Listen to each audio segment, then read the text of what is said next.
Guys, we're back again with another video, and I'm so sorry. I know it's been like well over a week since I've posted a video, and I just like took a bit of a break. But anyways, I'm back, and you guys already know I love long form videos. I love making long form videos, and it's just like it just gives me the time to just talk everything through. So here we go. We've got a lot to talk about, and I'm gonna start all the way from Ben Whittaker versus Benjamin Gavassi. And you know what? I was expecting it to go longer than what it was. I just thought we was gonna get a few more rounds in, and I didn't even get a minute to stick the kettle on, and the fight ended in the first round. And so, look, we are seeing Ben Whittaker in his element at the minute with him training with Andy Lee. And so in his last fight with Liam Cameron, he won with a second round stoppage. In this fight, he won with a first round knockout. And I was actually asking my guys who on TikTok and on Instagram, I was asking them like, oh, is Ben Whittaker now quieting down the naysayers and the doubters? Is he really proving himself? Are we really seeing Ben Whittaker for who he is?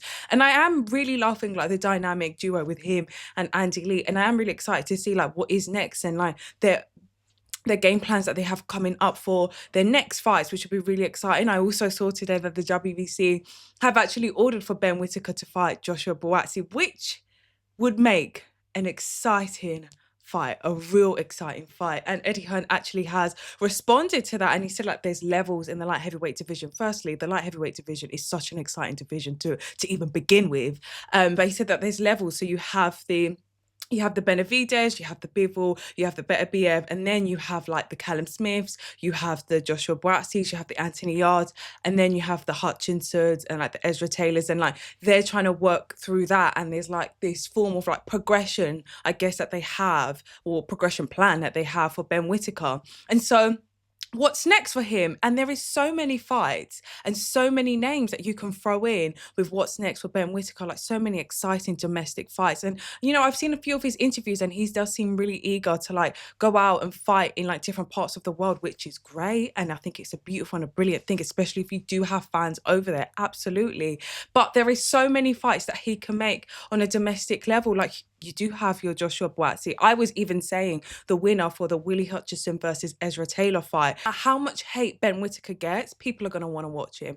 People are going to watch him, and I do think that like he's done a really good job in like marketing himself and like putting himself out there and making himself as somebody, a force to actually reckon with. Whether you don't like him or you don't like him or whatever, people are talking about him, and he has done well in marketing himself and being able to put himself out there, and which you actually need as a boxer.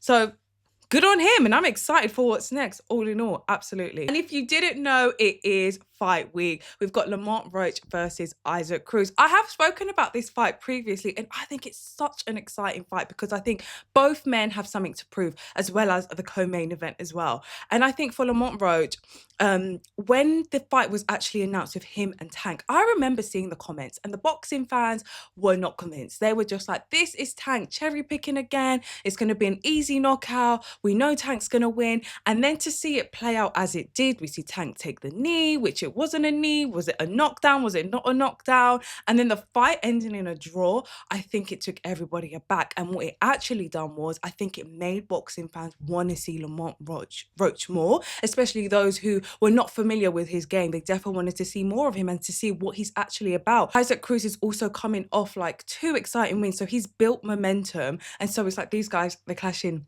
And it's just like, can Isaac Cruz continue to build that momentum? And then are we going to see more of Lamont Roach? Like, what else is there to bring? So it's super exciting, this fight. And I think it's brilliant. Of course, I get it. I know, because I'm also part of it. Would have loved to have seen that rematch with Tank and Lamont Roach. And personally, I actually would love to know why it hasn't gone ahead.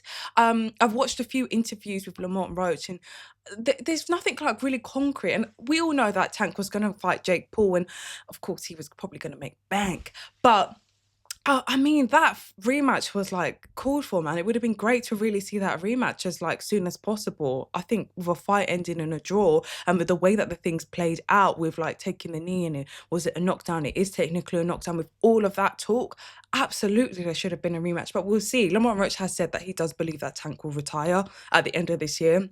I kind of don't want that to happen. I still think there's so many fights that Tank could make, and it's just such a shame that it's playing out like this. Like it is really like such a shame. So we'll see how it plays out, but nevertheless, it's an exciting fight. Lamont Roach versus Isaac Pitbull Cruz happening Saturday the 6th of December. And then as the co-main event on that same card for Lamont Roach versus Isaac Cruz, we've got Fulton Jr. versus Foster. I don't think it's getting the recognition that it deserves. I think, again, both men have something that they really do want to prove. And I think it's just because of where they're at currently in their careers. So Fulton Jr. has been able to build momentum since his loss against Anyway, and he's coming off 2 wins. And of course, he wants to continue that momentum. And of course, not only is he looking to build momentum, but we are also talking about the time when he came into the ring with his Tibbs and the denims. I loved it. And he had the whole internet talking. I really did love it. And he's now moving up to super featherweight, and now he's challenging the WBC champion. Now Foster, he is coming off, he hasn't fought this year, so this would actually be his first fight this year, but he did fight Robson last, and when he fought and he had his title on the line, he lost it, and then they had a rematch and then he won it. And of course he wants to keep that momentum. He wants to keep on, like, I think he wants to prove that, look, I'm the champ. This is my lane. I'm the champ up here at super featherweight. And I just wish that there was more talk or more marketing for it. I just haven't seen much for it. It's only because like I follow probably many boxing pages, if not all the like most popular boxing pages. So I see everything that's announced. But to like a normal boxing fan who may not follow every single page, I don't know if they're gonna see it. And this is definitely a fight that is worth like marketing. It's huge. And I'm definitely gonna do a video on Sunday and we can like debrief all of it then, absolutely, for sure. If you don't already, make sure that you follow me on Instagram and on TikTok, Boxing with Steph, and I'm going to talk to you guys on Sunday.